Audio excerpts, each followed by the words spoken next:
जैसा कि गत अध्याय में संकेत किया जा चुका है, अब हेमाडपंत अपने प्रारंभिक वक्तव्य में विस्तार से मानव जन्म के महत्व को समझाते हैं और फिर बताते हैं कि किस प्रकार श्री साईं बाबा भिक्षा मांगकर भोजन करते थे, बाईजाबाई उनकी किस प्रकार सेवा करती थी, किस प्रकार वे तात्या कोते पाटिल और महालसापति के साथ मस्जिद में शयन करते थे तथा राहता के खुशालचंद से उनका कैसा प्रेम था। इस अद्भुत ब्रह्मांड में भगवान ने करोड़ों हिंदू शास्त्र के अनुसार 84 लाख जीव जंतु, देवता, कीट पतंगे, पशु पक्षी, मनुष्य उत्पन्न किए हैं, जो स्वर्ग, नरक, पृथ्वी, समुद्र, आकाश तथा अन्य मध्यवर्ती लोकों में निवास करते हैं। इनमें से वे जीव या आत्माएं जिनके पुण्य अधिक होते हैं स्वर्ग जाते हैं तथा वहां तब तक रहते हैं जब तक वे अपने कर्मों का फल भोगते हैं।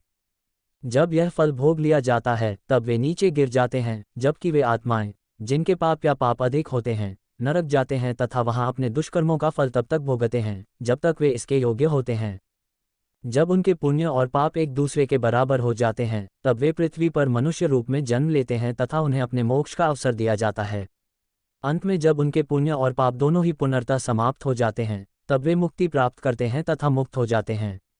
संक्षेप में कहें तो आत्माएं अपने कर्मों और बुद्धि मन के विकास के अनुसार जन्म या प्रवास पाती हैं। जैसा कि हम सभी जानते हैं, सभी प्राणियों में 4 चीजें समान हैं, अर्थात भोजन, नींद, भय और संभोग।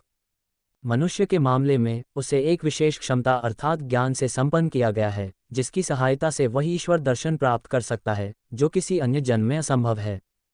यही कारण है कि देवता मनुष्य के भाग्य से ईर्ष्या करते हैं और पृथ्वी पर मनुष्य के रूप में जन्म लेने की आकांक्षा रखते हैं ताकि उनका अंतिम उद्धार हो सके। कुछ लोग कहते हैं कि मानव शरीर से बदतर कुछ भी नहीं है, जो गंदगी, बलगम, कफ और गंदगी से भरा है और जो क्षय, रोग और मृत्यु के अधीन है। ये कुछ हद तक सच है, इसमें कोई संदेह नहीं है, लेकिन इसके बावजूद इन दोषों और कमियों में से मानव शरीर का विशेष महत्व यह है कि मनुष्य में ज्ञान प्राप्त करने की क्षमता है। मानव ज्ञान के कारण ही मनुष्य शरीर और संसार की नाशवान और क्षणभंगुर प्रकृति के बारे में सोच सकता है और इंद्रिय भोगों से घृणा कर सकता है तथा अवास्तविक और वास्तविक में अंतर कर सकता है और इस प्रकार ईश्वर दर्शन प्राप्त कर सकता है। इसलिए यदि हम शरीर को गंदा समझकर त्याग दें या उसकी उपेक्षा करें तो हम ईश्वर दर्शन का अवसर खो देते हैं, और यदि हम इसे लाड़ प्यार करें और इंद्रिय भोगों के पीछे भागें क्योंकि यह मूल्यवान है, तो हम नरक में जाते हैं।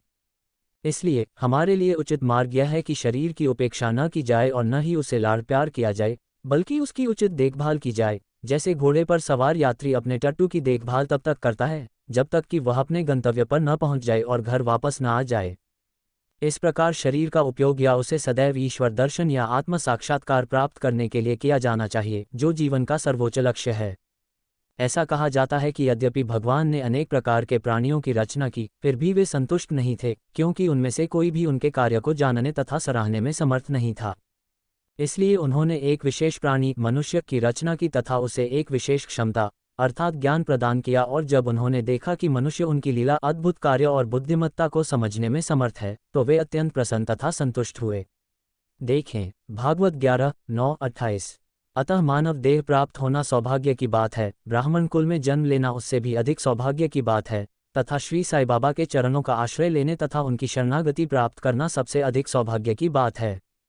मनुष्य जीवन कितना मूल्यवान है, ये जानते हुए तथा ये जानते हुए कि मृत्यु निश्चित है और हमें किसी भी समय छीन सकती है, हमें अपने जीवन के उद्देश्य को प्राप्त करने के लिए सदैव तत्पर रहना चाहिए। हमें अपने उद्देश्य को प्राप्त करने में जरा भी विलंब नहीं करना चाहिए, बल्कि हर संभव शीघ्रता करनी चाहिए। जैसे एक विधुर अपनी नई दुल्हन से विवाह करने के लिए आतुर रहता है, या जैसे एक राजा अपने खोए हुए पुत्र को खोजने में कोई कसर नहीं छोड़ता। इसलिए हमें पूरी तत्परता के साथ अपने लक्ष्य अर्थात आत्म साक्षात्कार को प्राप्त करने का प्रयास करना चाहिए। आलस्य को त्याग कर, तंद्रा को दूर करके हमें दिन रात आत्मा का ध्यान करना चाहिए। यदि हम ऐसा करने में असफल रहते हैं तो हम अपने आप को पशु के स्तर पर गिरा देते हैं। सवाल होता है कि कैसे आगे बढ़ें। अपने उद्देश्य को प्राप्त करने का सबसे प्रभावी और त्वरित तरीका एक योग्य संत या ऋषि सद्गुरु के पास जाना है, जिन्होंने स्वयं ईश्वर दर्शन प्राप्त किया है। जो धार्मिक प्रवचन सुनने और धार्मिक कार्यों के अध्ययन से प्राप्त नहीं होता, वह ऐसे योग्य आत्माओं के सानिध्य में आसानी से प्राप्त हो जाता है। जिस प्रकार सूर्य ही प्रकाश देता है जो सभी तारे मिलकर भी नहीं दे सकते, उसी प्रकार सद्गुरु ही आध्यात्मिक ज्ञान प्रदान करते हैं जो सभी पवित्र ग्रंथ और उपदेश नहीं दे सकते। उनकी गतिविधियां और सरल बातचीत हमें मौन उपदेश देती हैं। त्याग, शांति, निस्वार्थता, दान, परोपकार, मन और शरीर का संयम, अहंकारहीनता जैसे सद्गुण शिष्यों द्वारा ऐसे शुद्ध और पवित्र सान्निध्य में अभ्यास किए जाने पर देखे जाते हैं। इससे उनका मन प्रकाशित होता है और वे आध्यात्मिक रूप से ऊपर उठते हैं। साईं बाबा ऐसे ही एक ऋषि या सद्गुरु थे। यद्यपि वे एक फकीर भिक्षु के रूप में कार्य करते थे, वे हमेशा आत्मलीन रहते थे। वे उन सभी प्राणियों से हमेशा प्रेम करते थे जिनमें उन्हें ईश्वर या दिव्यता दिखाई देती थी। वे सुखों से प्रसन्न नहीं होते थे। वे दुर्भाग्य से निराश नहीं होते थे। एक राजा और एक भिखारी उनके लिए समान थे।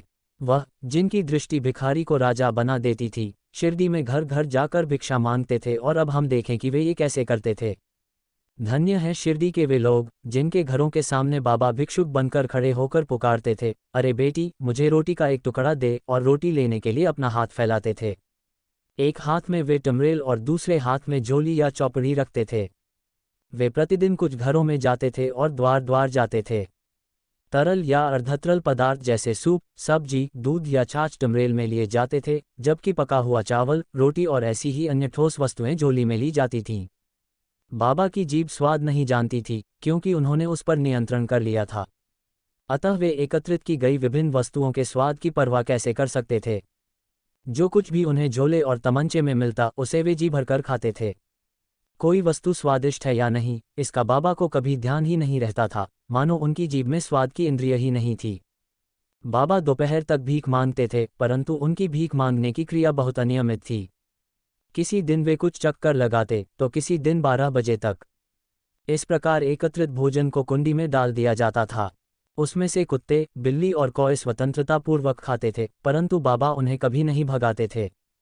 मस्जिद की झाड़ू लगाने वाली स्त्री रोटी के 10-12 टुकड़े अपने घर ले जाती थी, परंतु उसे ऐसा करने से कोई नहीं रोकता था। जो व्यक्ति स्वप्न में भी कठोर शब्दों और संकेतों से कुत्तों और बिल्लियों को नहीं भगाता, वह दीनहीन लोगों को भोजन देने से कैसे मना कर सकता है। ऐसे महान व्यक्ति का जीवन धन्य है। प्रारंभ में लोग उन्हें शिरडी में पागल फकीर समझते थे। गांव में वे इसी नाम से प्रसिद्ध थे। जो व्यक्ति रोटी के कुछ टुकड़े मांगकर अपना जीवन निर्वाह करता हो, उसका आदर कैसे हो सकता है। परंतु ये फकीर हृदय और हाथ से बड़ा उदार, निस्वार्थ और दानशील था। बाहर से तो वे चंचल और बेचैन दिखाई देते थे, परंतु अंदर से वे दृढ़ और स्थिर थे। उनका मार्ग अबूझ था। फिर भी उस छोटे से गांव में भी कुछ दयालु और धन्य लोग थे जो उन्हें पहचानते थे और उन्हें एक महान आत्मा के रूप में मानते थे। ऐसा ही एक उदाहरण नीचे दिया गया है। तात्या कोते की माँ बायजाबाई प्रतिदिन दोपहर को रोटी और सब्जी से भरा एक टोकरी सिर पर रखकर जंगल में जाती थी। वह पागल फकीर की खोज में जंगल में कोस कोस लगभग 3 मील भटकती, झाड़ियों को रौंदती और उसे ढूंढकर उसके चरणों पर गिर पड़ती।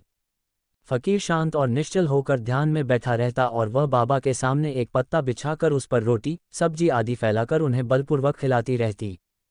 उसकी श्रद्धा और सेवा अद्भुत थी। वह प्रतिदिन दोपहर के समय जंगल में भटकती और बाबा को भोजन करने के लिए विवश करती। उसकी सेवा, उपासना या तपस्या, चाहे हम इसे किसी भी नाम से पुकारें, बाबा को अपनी महासमाधि तक कभी नहीं भूली। उसकी सेवा को पूर्ण रूप से स्मरण करके बाबा ने उसके बेटे को बहुत लाभ पहुंचाया। बेटे और माँ दोनों को फकीर पर अगाध श्रद्धा थी, जो उनके भगवान थे। बाबा प्रायः उनसे कहा करते थे कि फकीरी ही वास्तविक प्रभुता है, क्योंकि वह शाश्वत है, तथा तथाकथित प्रभुता धन क्षणभंगुर है। कुछ वर्षों के पश्चात बाबा ने जंगल में जाना छोड़ दिया तथा गांव में रहने लगे और मस्जिद में भोजन करने लगे। उस समय से बायजाबाई का जंगल में भटकने का कष्ट समाप्त हो गया। वे संत भी धन्य हैं, जिनके हृदय में भगवान वासुदेव निवास करते हैं, तथा वे भक्त भी सौभाग्यशाली हैं, जिन्हें ऐसे संतों की संगति का लाभ मिलता है।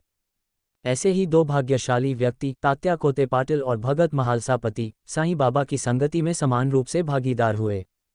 बाबा भी उन दोनों से समान प्रेम करते थे। ये तीनों व्यक्ति मस्जिद में पूर्व, पश्चिम और उत्तर की ओर सिर करके तथा बीच में एक दूसरे से पैर मिलाकर सोते थे। अपने बिस्तर बिछाकर वे उस पर लेट जाते थे, देर आधी रात तक गपशप करते रहते थे। यदि उनमें से कोई भी नींद में आ जाता तो दूसरे उसे जगा देते थे। उदाहरण के लिए, यदि तात्या खर्राटे लेने लगते तो बाबा तुरंत उठकर उन्हें हिलाते और सिर दबाते। यदि महालसापति होते तो वे उन्हें हृदय से लगाते, उनके पैर सहलाते और उनकी पीठ थपथपाते। इस प्रकार तात्या ने पूरे 14 वर्षों तक अपने माता पिता को घर पर ही छोड़ दिया और बाबा के प्रति अपने प्रेम के कारण मस्जिद में ही सोए। वे दिन कितने सुखद और कभी न भूलने वाले थे। उस प्रेम को कैसे मापा जाए और बाबा की कृपा का मूल्य कैसे मापा जाए। पिता के देहावसान के पश्चात तात्या ने घर के कामकाज का भार अपने ऊपर ले लिया और घर पर ही सोने लगे। बाबा शिरडी के गणपत कोते पाटिल से बहुत प्रेम करते थे। वे राहता के चंद्रभान शेत मारवाड़ी से भी उतना ही प्रेम करते थे। शेत के देहांत के पश्चात बाबा उनके भतीजे खुशालचंद से भी उतना ही अथवा कदाचित उससे भी अधिक प्रेम करते थे तथा दिन रात उसकी देखभाल करते थे। कभी बैलगाड़ी में तो कभी तांगे में घनिष्ठ मित्रों के साथ बाबा राहता जाते थे। उस गांव के लोग बैंड बाजे के साथ निकलते तथा गांव के द्वार पर बाबा का स्वागत करते तथा उन्हें प्रणाम करते। तत्पश्चात उन्हें बड़े धूमधाम तथा समारोह के साथ गांव में ले जाया जाता। खुशालचंद बाबा को अपने घर ले गए, उन्हें आरामदायक आसन पर बैठाया तथा उन्हें अच्छा भोजन कराया। तत्पश्चात वे कुछ देर तक खुलकर तथा प्रसन्नतापूर्वक बातें करते रहे। तत्पश्चात बाबा सबको आनंदित तथा आशीर्वाद देते हुए शिरडी लौट आए। शिरडी एक ओर राहता दक्षिण तथा दूसरी ओर नीमगांव उत्तर के बीच में तथा दोनों से समान दूरी पर है। बाबा अपने जीवन काल में कभी इन स्थानों से आगे नहीं गए। उन्होंने कभी रेलगाड़ी नहीं देखी, न ही उसमें यात्रा की। फिर भी वे सभी रेलगाड़ियों के आने और जाने का समय ठीक जानते थे। जिन भक्तों ने बाबा के आदेशानुसार कार्य किया, उनके प्रस्थान के संबंध में जो उन्होंने विदा लेते समय दिए थे, वे सफल रहे, जबकि जिन्होंने उनकी अवहेलना की, उन्हें अनेक दुर्घटनाएं और हादसे झेलने पड़े। इसके बारे में और अन्य बातें अगले अध्याय में बताई जाएंगी। श्री साई को नमन। सभी को शांति मिले।